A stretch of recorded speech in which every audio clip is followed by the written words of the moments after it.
Boa noite a todos.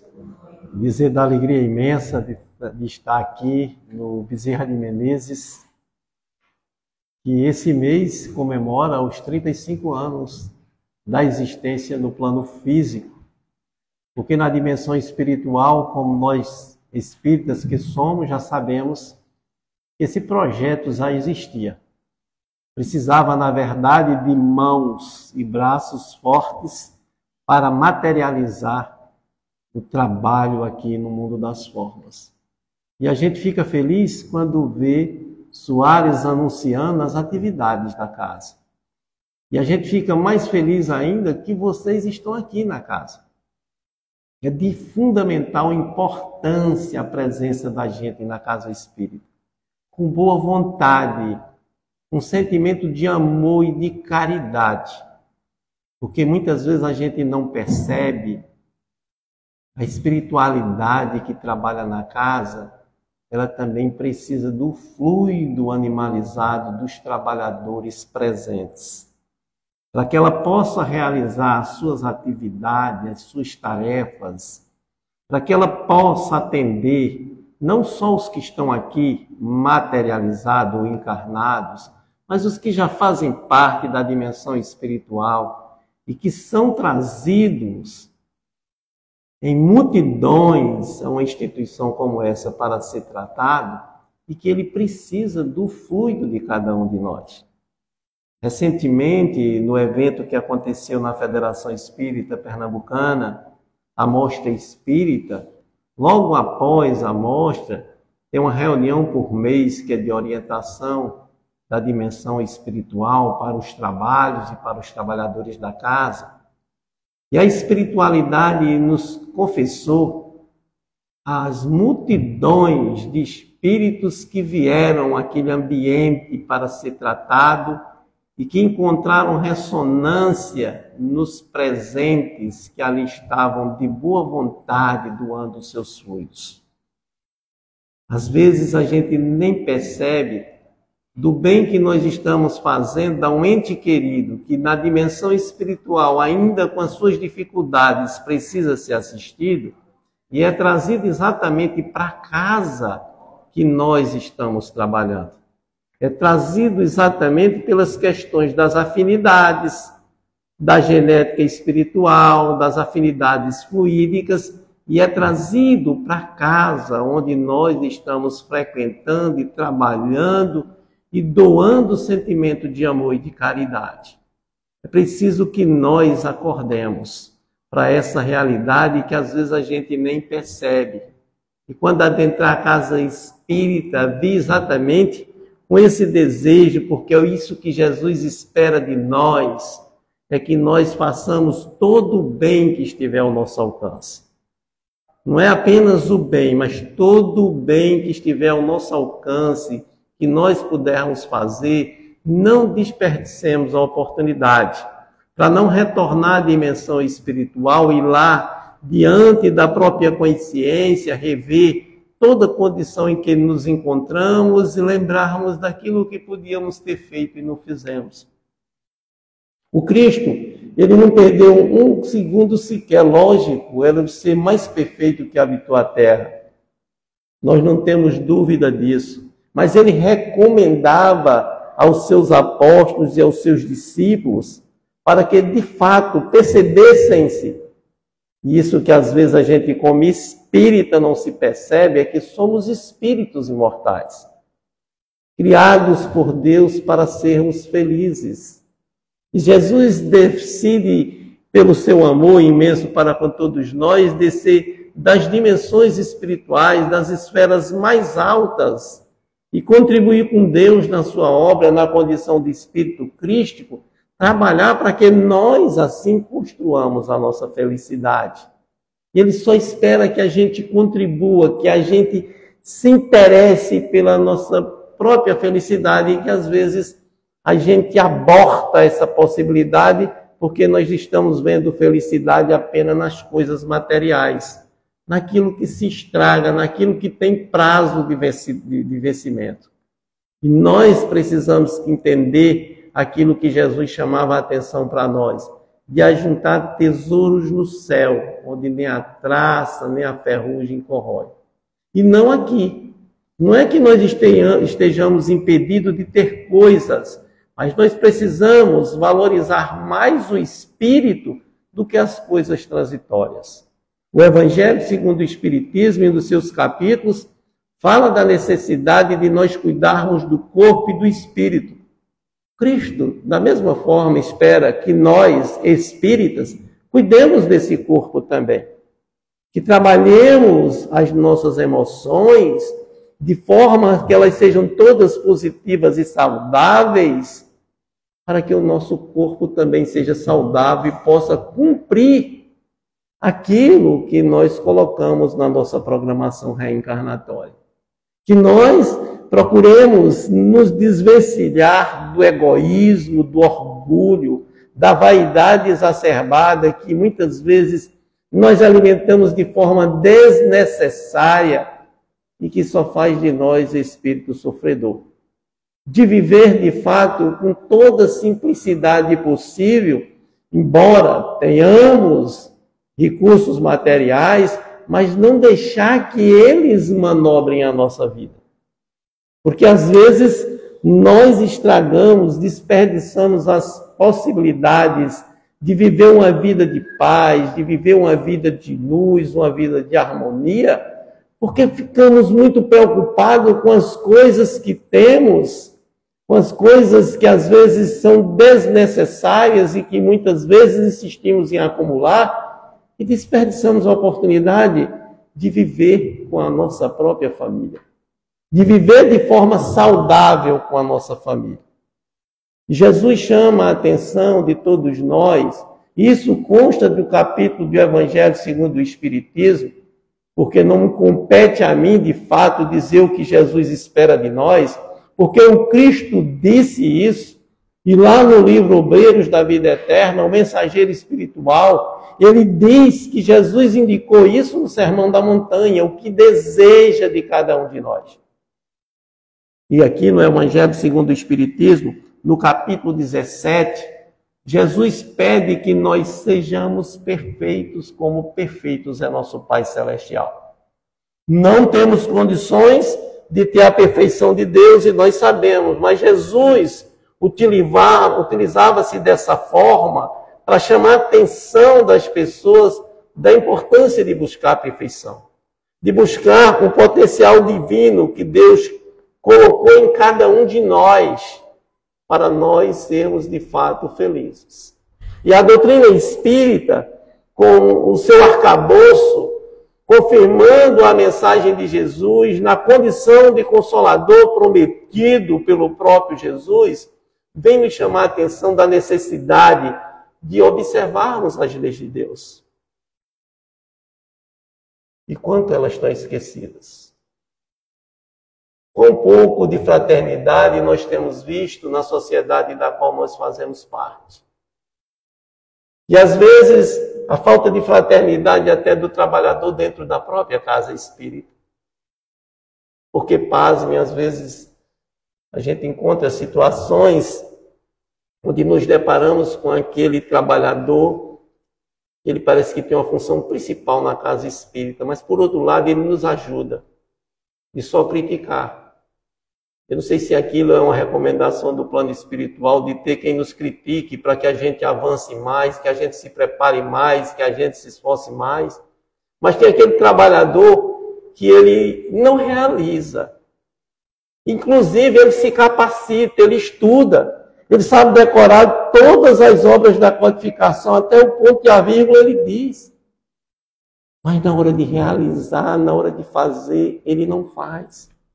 E o que Jesus espera de nós, de fato, ele deixa uma das suas mensagens nesse processo de buscar a perfeição, de ao colocarmos a mão no arado, ao colocarmos a mão na charrua, não ficarmos olhando para trás. Avançar. Não se deixar dominar por aquele que muitas vezes, pelo espírito de contradição, rebate, critica, pratica toda espécie de maldade, às vezes, num processo de quase destruição, porque a gente também tem que perceber que as trevas não dormem, e a gente precisa estar preparado para isso, por isso que o Cristo chama a atenção, Paulo também chama a atenção, vigiai e orai. Vigiai e orai. E a gente precisa de avançar, de tomar Jesus como guia e modelo, conforme consta no livro dos Espíritos, como modelo a ser copiado por nós. Nós estamos distante de Jesus, como Jesus está distante de Deus, em termos de comparação de perfeição, porque a perfeição absoluta só a de Deus. Mas o Cristo nos convida, em especial, quando ele traz na passagem do capítulo 6 aqui do Evangelho segundo o Espiritismo, o Cristo Consolador, quando ele diz, vinde a mim todos vós que estáis cansados, sobrecarregados. Aprendei de mim que sou manso, humilde de coração, e eu vos aliviarei. Que o meu jugo é suave e o meu fardo é leve. Então, quando essas situações muitas vezes chegam a nos perturbar, o que é que nós temos que fazer? Ir ao encontro de Jesus. Lembrar dessa mensagem dele que nos convida, em especial a nós espíritas, para não sermos espíritas apenas dentro da nossa casa, mas sermos espíritas onde quer que estejamos, mansidão. É preciso, ante essas situações, como muitas vezes um amigo diz, respirar. A gente até tem um videozinho de uma garota que faz as coisas erradas e quando a mãe chega, ela diz, respira, respira, para que a mãe, não fique aborrecida com ela. E às vezes, nessas condições, nós temos que respirar 1, 2, 3 e até 10 vezes. E se preciso, 100, 200, 300, mas manifestar o sentimento de amor e de caridade para com aquele que às vezes não compreende o objetivo da união nesse processo de transformação do mundo da qual nós estamos fazendo parte. É preciso estarmos mais unidos, vibrando com o sentimento de amor e de caridade. É isso que o Cristo espera de nós, para que nós forneçamos elementos suficientes aos benfeitores espirituais trabalharem a paz na Terra. Nós, 2019, finalizando, 2020 veio a pandemia, 2021, e todos nós, quando pensávamos que a pandemia ia dar um toque de mágica e que todo mundo ia se transformar de um dia para o outro, nós passamos a ver coisas estarrecedoras, desde corrupção, o alcoolismo, a drogadição, cresceu de uma forma desastrosa, a quantidade de suicídios nem se publica mais, porque antes, em 2015, 2018, tinha saído uma estatística que a cada 40 segundos na Terra uma pessoa tirava a própria vida. Nós falando de suicídio direto, de suicídio indireto, a gente não tem nem as contas. E quando nós pensávamos que tudo estava mais ou menos nesse processo de redenção, de regeneração, desse chamamento, muitos de forma invigilante não perceberam aquilo que Jesus chamou a atenção de nós termos cuidado com o nosso pensamento. De vibrarmos com bons sentimentos de amor e de caridade, de termos cuidado para não estarmos nos entregando a pensamentos negativos, desastrosos, de vibrar num padrão negativo que interfira no processo de regeneração do mundo no qual nós estamos inseridos. Logo após a pandemia, surge uma guerra. Já existiam pequenas guerras em países da África que são completamente esquecidos do mundo, porque eles só falam das guerras nos países que têm uma certa importância, onde eles exploram alguns recursos e eles terminam divulgando mais com mais intensidade. E lá na nossa querida e estimada Federação Espírita Brasileira, o mentor espiritual do movimento espírita brasileiro, Ismael, dizendo do que o Cristo espera de nós na condição de espíritas. Que lá foi trazida uma mensagem da necessidade de nós vibrarmos no bem. E que não apenas fizéssemos aquela prece, como muitas vezes a gente faz a prece e sai correndo, como se a prece saísse da gente também com a qualidade que devia ter, sem estar com a qualidade que devia ter, porque não tem sentimento nenhum. E diz assim, na mensagem, a espiritualidade, da necessidade de, nessa busca da perfeição, nesse processo de transformação, nesse trabalho de reforma íntima que nós temos que fazer, da mudança do comportamento que nós ainda alimentamos, de vibrarmos de forma positiva no bem, para que a espiritualidade na Terra encontrasse recursos suficientes para instalar paz no coração dos homens.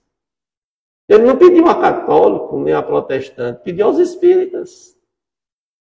Porque isso, mais do que ninguém, nós sabemos da importância do pensamento. É tanto que lá na própria federativa, um grande vulto da Igreja Católica chama a atenção e diz: isso é com vocês, espírito, o que a igreja tinha que fazer já foi feito. De ensinar o que de fato é reencarnação, a importância da reencarnação, de não desperdiçar a oportunidade reencarnatória e de fazer todo o bem que estiver ao nosso alcance. É exatamente na prática do bem, como por exemplo, ainda há pouco aqui trazido por Soares, da confecção de uma sopa com amor, com carinho, onde se passa uma mensagem que às vezes pode ser apenas de uma palavra, mas que tem um poder transformador na vida do outro. Que às vezes tem um poder de tirar a condição daquela criatura que está ali como Lázaro, preso no sepulcro, simplesmente porque se entrega à dor, se entrega à falta de esperança, simplesmente se entrega à angústia e entra supostamente num processo de depressão, que entra, como Lázaro entrou, num processo de catalepsia a tal ponto de ser sepultado. E avisado o Cristo sabia do que estava acontecendo com Lázaro. E ele volta de novo para a região de Betânia e lá encontra com suas amigas, Marta e Maria, que choram, dizendo: Senhor, já faz 3 dias, e Jesus chora. E ainda hoje Jesus continua chorando pela nossa falta de fé, de coragem, de avançar, de romper com o homem velho, de encontrar dentro de si aquilo que Deus, ao nos criar, colocou dentro de nós. E Jesus dirige-se ao túmulo e diz: tira a pedra. Quantos de nós não estamos precisando de chegar aqui exatamente na casa espírita e entender esse papel de que nós temos que exercer de tirar a pedra da porta de muitos que se encontram dentro de túmulos existenciais? É isso que o Cristo espera de nós. De que, como ainda há pouco, aqui na porta, uns recebendo os outros, se abraçando, como quem dizer, aquilo que Jesus disse a Lázaro: sai para fora. Sai desse sofrimento que te aprisiona de tal forma que te coloca dentro de um túmulo existencial. Quantas e quantas pessoas não estão precisando exatamente de casas espíritas bem orientadas, mostrando de fato o que é a doutrina espírita, o que é o Evangelho de Jesus. Porque a doutrina espírita é exatamente o instrumento do qual o Cristo se utiliza hoje para nos esclarecermos acerca da importância de vivenciar a lei de Deus. Lá, no Livro dos Espíritos, quando Kardec vai adentrar o estudo a respeito das leis morais, onde ele tem o Evangelho dali, né? A parte que estuda, que aprofunda as leis morais, as leis divinas. Kardec, ele faz uma pergunta aos espíritos, porque ele é questionado na sociedade de Paris, na sociedade científica, pergunta aos espíritos se tem uma lei natural. E Kardec, retornando lá para o momento de perguntas e respostas, pergunta o espírito: há uma lei natural? E os espíritos, sim, a lei de Deus. A única capaz de levar o homem à felicidade. E ele só é infeliz porque dela se afasta. Então é isso que o Cristo vem trazer para nós. De lembrar a importância de estarmos próximos da vivência da lei de Deus. E lá mais na frente, pergunta aos espíritos por que precisaram dos espíritos vir aqui trazer essa mensagem uma vez que está na lei de Deus. Porque, como já havia predito o próprio Jesus, nos enviando o Consolador prometido, conforme o Evangelho de João, os Espíritos dizem: porque os homens esqueceram. E parece até que não voltamos a lembrar como devíamos lembrar. Porque, lamentavelmente, a gente percebe às vezes que muitas e muitas vezes as coisas caminham no sentido contrário. Aquilo que a lei de Deus espera de cada um de nós. Aquilo que Jesus, como modelo a ser copiado por nós, como guia que nos mostra o roteiro, espera de cada um de nós. Procurando, às vezes, projeção, nós esquecemos que quem devemos projetar na nossa vida, de fato, é Jesus. E que nós apenas somos filhos de Deus, não que nós não tenhamos nenhuma expressão, mas às vezes nós queremos nos colocar num patamar que não temos essa condição de estar. Por isso Jesus, lá no Sermão da Montanha, ele chama a atenção de todos nós para que nós avancemos e compreendamos aquilo que ele queria dizer de cada um de nós.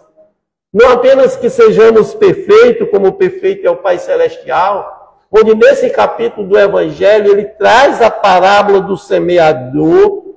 Lembrem bem, Jesus está trazendo a parábola do semeador, falando do grau de evolução do qual nós ainda estamos inseridos. Uns ainda continuam à beira do caminho. E nós temos essa obrigação, como amantes da doutrina espírita, como amantes do Evangelho de Jesus, de abrir as portas das nossas casas, de nossos corações, atirarmos essas criaturas e também sairmos da condição de beira de caminho, da condição de solo pedregoso ou de solo espinhoso. De beira de caminho, onde muitas vezes os prazeres transitórios fazem com que nós abortemos as possibilidades que temos de ser feliz vivendo a lei de Deus. Na condição de solo pedregoso, às vezes somos duros demais com nós mesmos e não avançamos na misericórdia que devemos avançar. Não perdoamos a ninguém. E aquilo, quando nós não conseguimos perdoar, a própria consciência nos cobrará e nós entraremos naquele processo de autopunição e começamos a ter dificuldade do auto-perdão. É preciso que nós trabalhemos os sentimentos divinos que estão dentro de nós. A Gênese bíblica, eu sempre falo isso, ela tem uma simbologia que às vezes a gente não percebe, fica preso à letra que mata e não ao espírito que vivifica. Diz a Gênese que quando Deus criou o homem, ele fez aquele boneco de barro e soprou nas narinas. Diz ainda que fez a sua imagem e semelhança. Aquele que tem um sentimento profundo significa dizer que Deus colocou em nós tudo o que nós precisamos para sermos felizes. Tudo. Mas nós temos que fazer a nossa parte. Nós não temos que esperar que Deus faça a tarefa que nós temos que fazer. Os nossos filhos vão para a escola.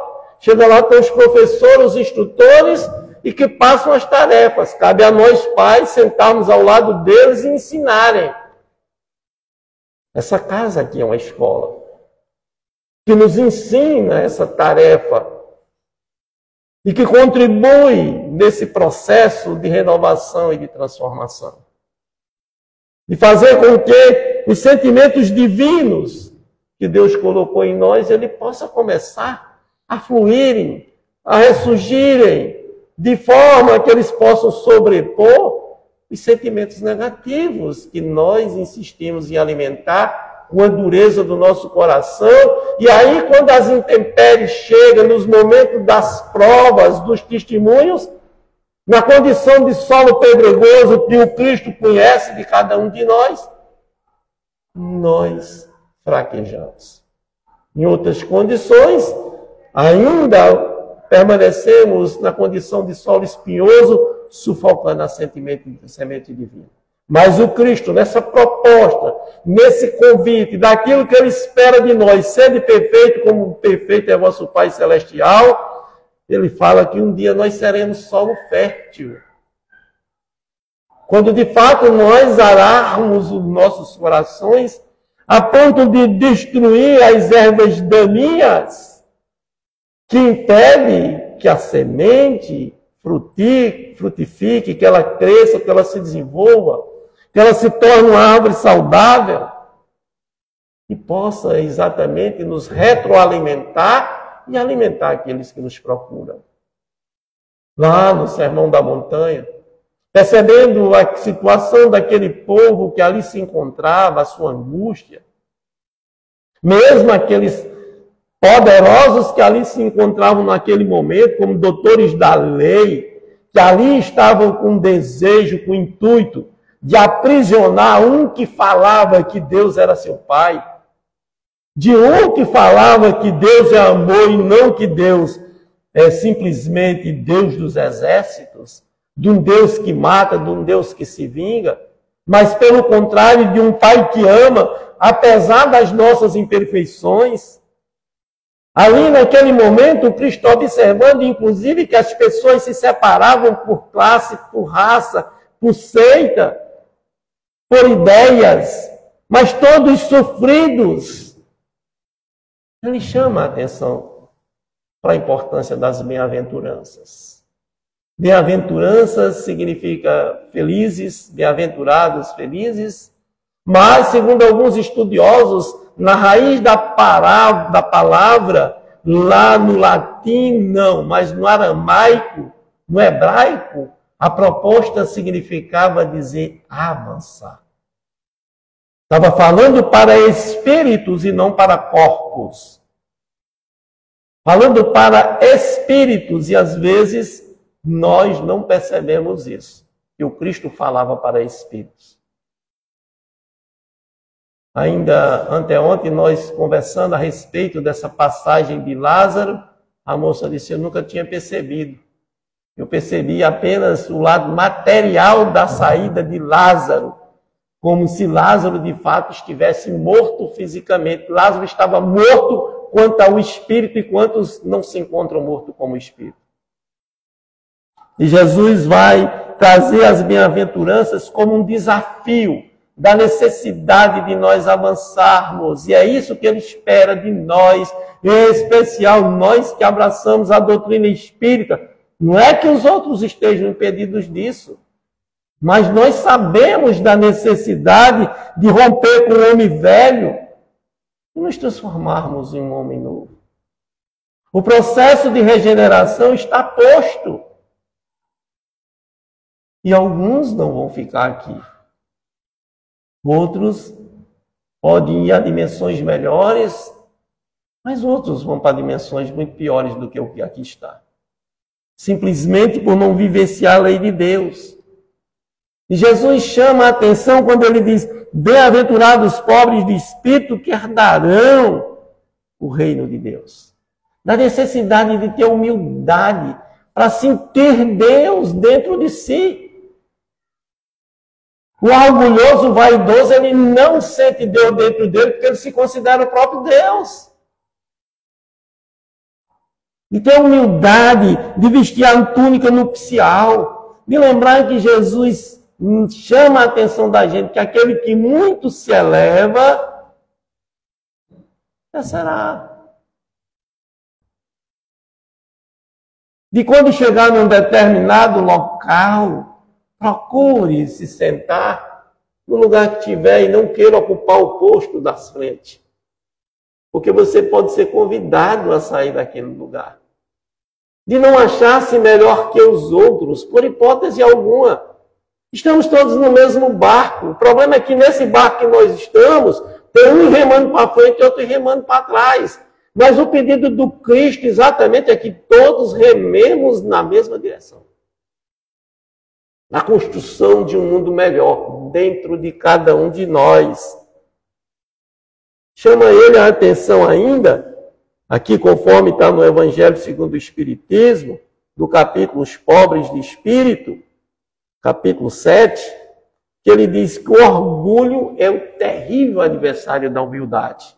E aqui eu lembrando de uma história que Divaldo contou. Eu contei isso essa semana lá em Timbaúba, que me lembrou. Divaldo disse que estava fazendo um congresso no Rio de Janeiro e foi convidado para o pessoal para visitar uma senhora que não era espírita, mas ouviu falar da doutrina espírita e ela estava com câncer. E ela queria que Divaldo fosse lá como se fosse resolver o problema simplesmente por estar lá. Mas Divaldo, para levar uma palavra confortadora, disse: eu não posso ir tão cedo, aquela coisa toda. Terminou o seminário, foi autografar os livros. E quando foi quase meia-noite, chegaram na casa daquela senhora. E aquela senhora, ela tinha um hábito de todo ano ir para a Europa ou para os Estados Unidos e comprava uma quantidade imensa de roupas e sapatos. E ela não repetia. Todo dia era uma roupa e um sapato diferente. E quando o Divaldo chegou lá, ela recebeu o Divaldo naquela festa com as amigas. Aí pegou no braço de Divaldo e puxou assim para o quarto. Divaldo, eu estou muito triste. E ele: o que foi, minha filha? Se acalme, tenha tranquilidade, tenha fé. Mantenha-se esperançosa das possibilidades que pode você estar usufruindo na sua vida. Ela disse: não, Divaldo, a minha tristeza maior é porque o médico me disse que eu só tenho 2 meses de vida.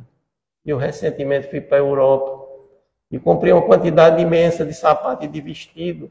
E se for só com 2 meses, eu vou deixar de vestir 30 ou 40 vestidos 2 meses restantes.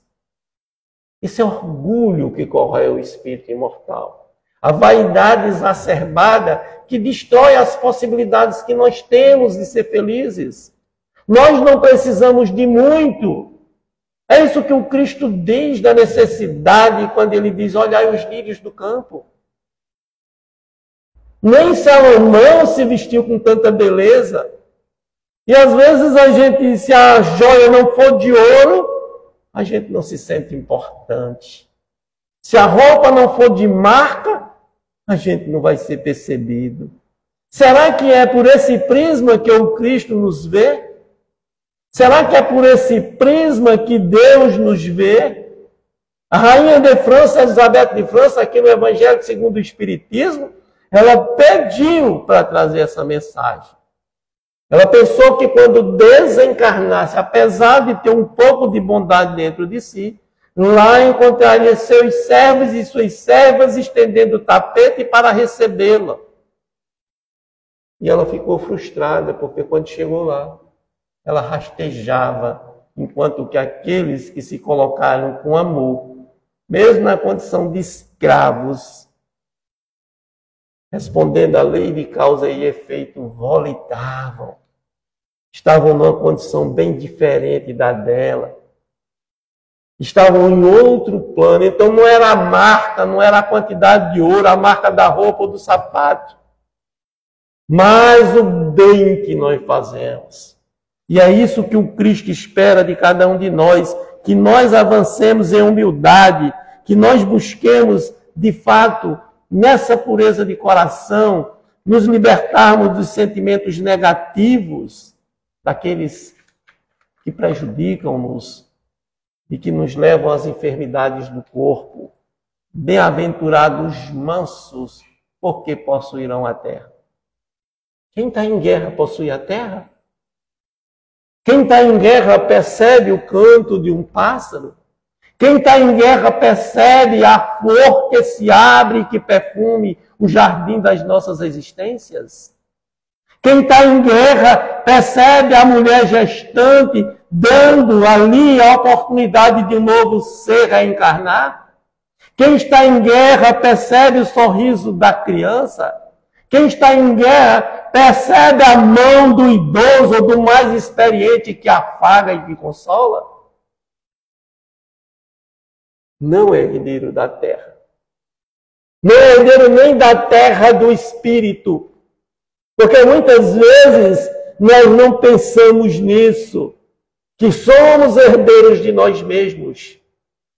De que na condição de espírito imortal, quando ele diz bem-aventurados mansos, que herdarão a terra do coração, a terra que nos cerca, das belezas que nos são ofertadas. Eu costumo dizer às pessoas, as pessoas dizem, o litoral é a coisa mais linda do mundo. Eu digo, o sertão não tem coisa igual.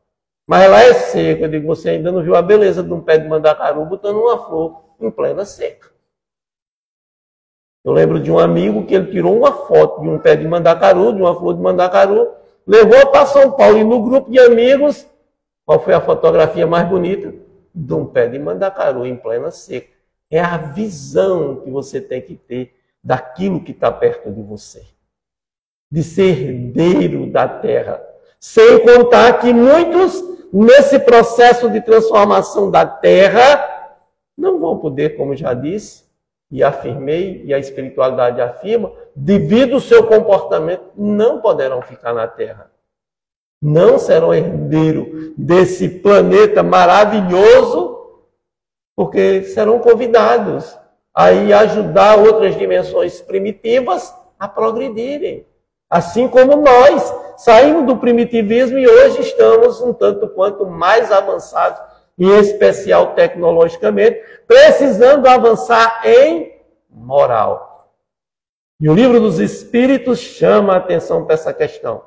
Kardec pergunta ao Espírito, o que é moral? E o Espírito responde, o Espírito de verdade e sua equipe responde, moral é a regra do bom proceder. Procede bem aquele que faz o bem.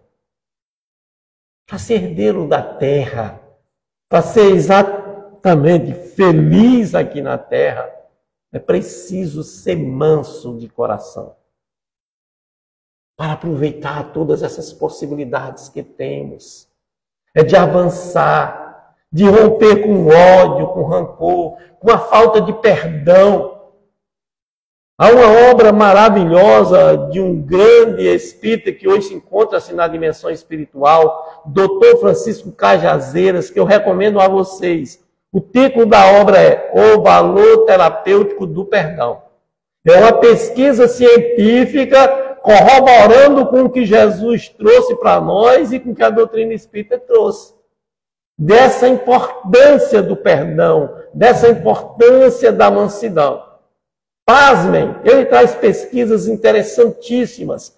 E é isso que o Cristo espera de nós, quando ele diz, reconciliai-vos com teu irmão enquanto estás a caminho com ele. Se eu não me reconciliar com meu irmão agora, como é que eu vou me encontrar com ele na dimensão espiritual? Como é que eu vou me encontrar de lado, tete a tete com meu anjo da guarda, dizer, meu filho, eu fiz tanto esforço, você me prometeu, comprometeu-se, assinou um contrato que ia evitar querelas, discussões, que não ia guardar mágoa, nem rancor, muito menos desejo de vingança. E o Cristo chamava a atenção disso, dessa necessidade de reconciliar-se, para evitar os processos obsessivos e auto-obsessivos. E a gente começa botando culpa no obsessor e não em nós mesmos, que às vezes somos o grande causador do problema. Mas que na vida da gente, o culpado de tudo é o nosso obsessor. E a gente não obsidia ninguém. Inclusive, às vezes, até o obsessor da gente, a gente obsidia ele. E a gente fica chamando ele tanto que ele se perturba com os nossos comportamentos, com as nossas posturas. E o Cristo pede essa necessidade de reconciliação, dessa mansidão, dessa misericórdia. E lá na obra, eu vou citar só um dos exemplos. Na pesquisa feita, ele diz que aquele que tem o hábito de guardar ressentimento, ódio e rancor, a medicação que toma diminui o seu potencial efetivo de ação. Às vezes você tomou seu remédio de pressão e ele não fez efeito. É preciso pensar bem o que é que está acontecendo. Às vezes você tomou seu remédio de diabetes e ele não fez efeito. Como é que estão as suas emoções? Como é que estão os seus sentimentos? E são pesquisas científicas em que ele chama a atenção de diminuir o potencial de ação em até 75%. Certa feita, eu lembro isso, estávamos fazendo uma visita a um paciente no Hospital Procap, lá no Recife, do coração. E lá tinha uma senhora, muito alterada e tudo, e não tinha um lugar bom para colocar ela, uma cadeira daquelas de plástico pequeno, ela um tanto quanto nervosa, alterada, e com algumas manchas no corpo. E aí o jovem que estava ali perto dela, tentando acalmar, parecia ser o seu neto. Aí o amigo que estava conosco começou a conversar com ela. Isso foi que a senhora teve, ela disse, uma raiva. E aí você vê um processo, um sentimento negativo, não permitiu. E ele disse, a senhora tomou seu remédio de pressão? Tomei, mas não teve jeito. Tomou o remédio de pressão, mas não teve jeito.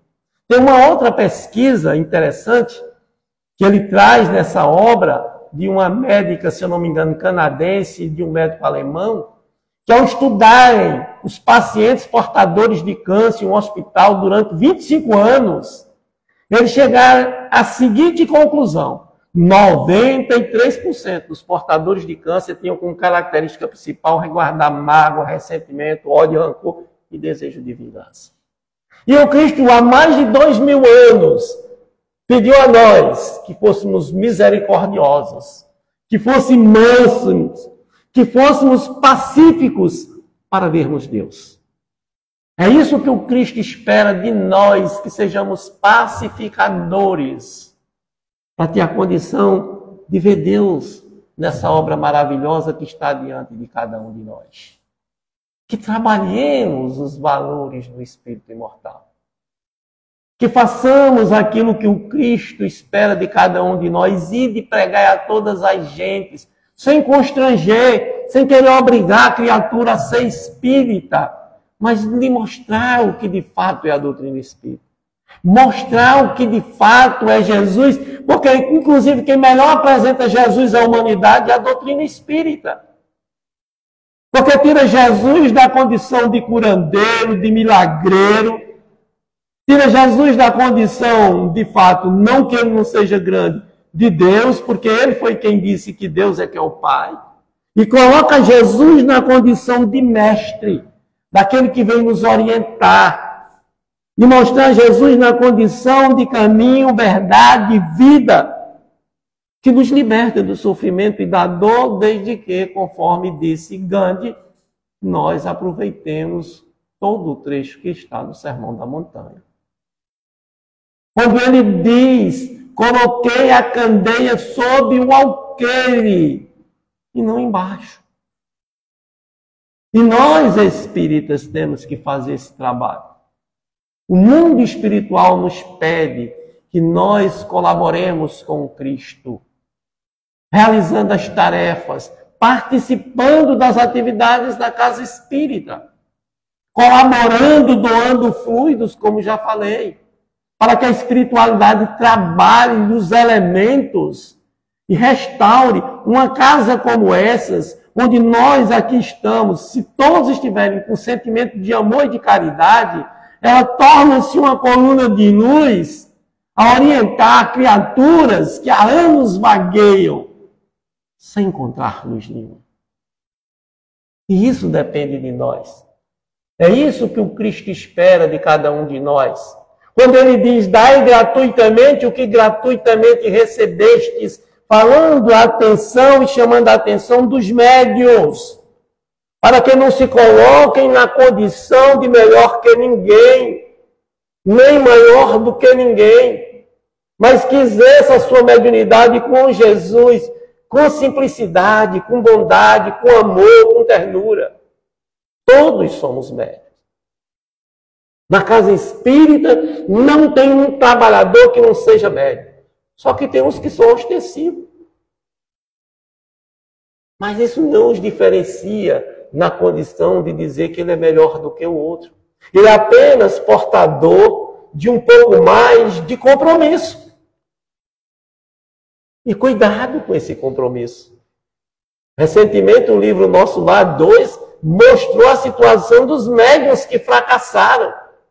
Porque, embora muitos ali, um cobrava, o outro cobrava por o que estava fazendo, mas muitos médiuns querem ser reconhecidos. Você sabe que eu sou médium? Você sabe que eu sou o médium principal? Isso não diz nada. Absolutamente nada. De muitos que nessa condição acham que são melhor que os outros. Eu já tive uma experiência muito interessante. Estava fazendo um trabalho com um grupo, e o grupo, um rapaz disse que lá na casa espírita dele, a médium, quando tinha, assim, ela tinha um caixa, o caixa tinha dinheiro, dava para as coisas andarem, mas ela não gostava de tirar o dinheiro do caixa. Ela já não estava cumprindo com aquela mensagem, a juntar em tesouro dos céus, né? Não, um dia eu vou construir um hospital. Aí a pessoa chega passando fome, eu não dou a esmola porque um dia eu vou construir um hospital. Aí a pessoa vai e desencarna por falta de assistência.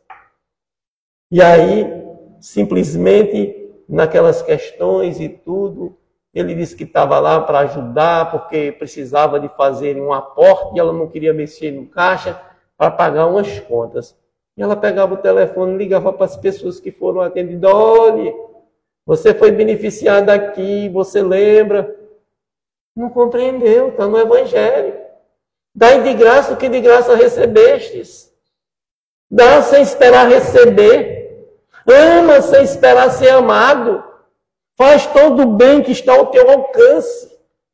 Faz como Ananias, quando o Cristo encontra com Ananias, vai em busca de Ananias. Ananias, tu precisas entrar em Damasco. Tu precisa ajudar Paulo. Como, Senhor? Ele veio para me matar.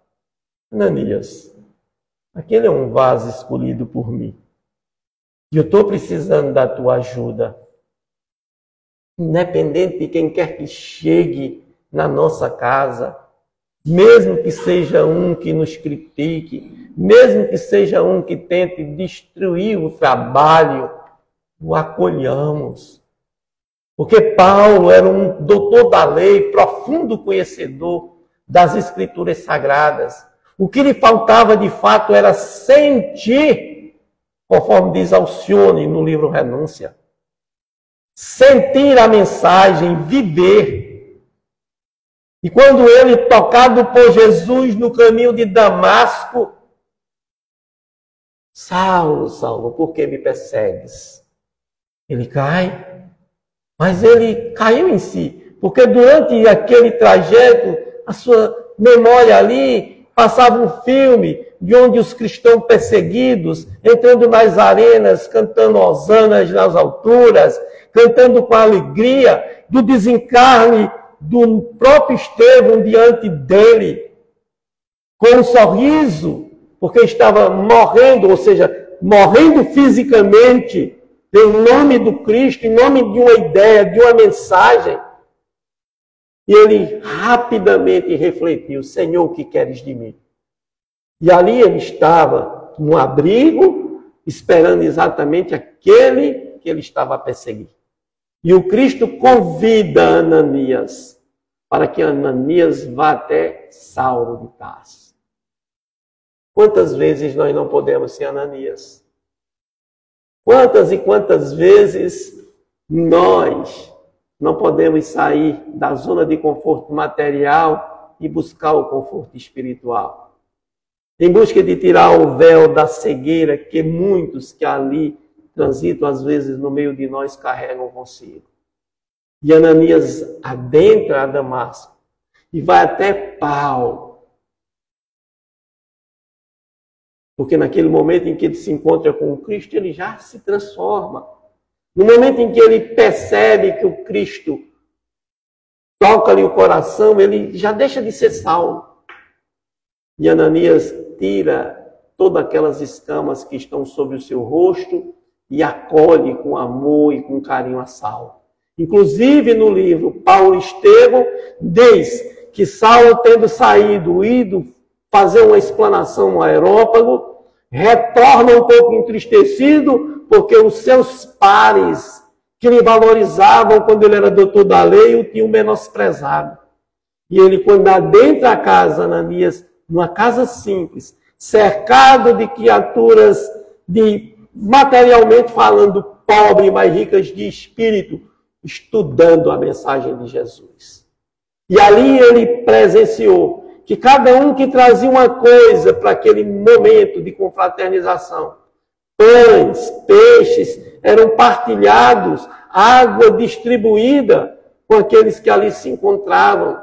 E ele, com a missão de continuar o seu processo de transformação, tendo a necessidade de viajar, escuta uma prece de fortalecimento daqueles que ali se encontram. Então, o que o Cristo espera de nós é que nós tenhamos fé, que nós tenhamos boa vontade, que nós tenhamos coragem, que não temamos em fazer o bem, em abrir as portas do nosso coração para que o Cristo faça parte da nossa vida, conforme consta no Apocalipse, que João diz que o Cristo disse assim: eis que estou à porta e bato.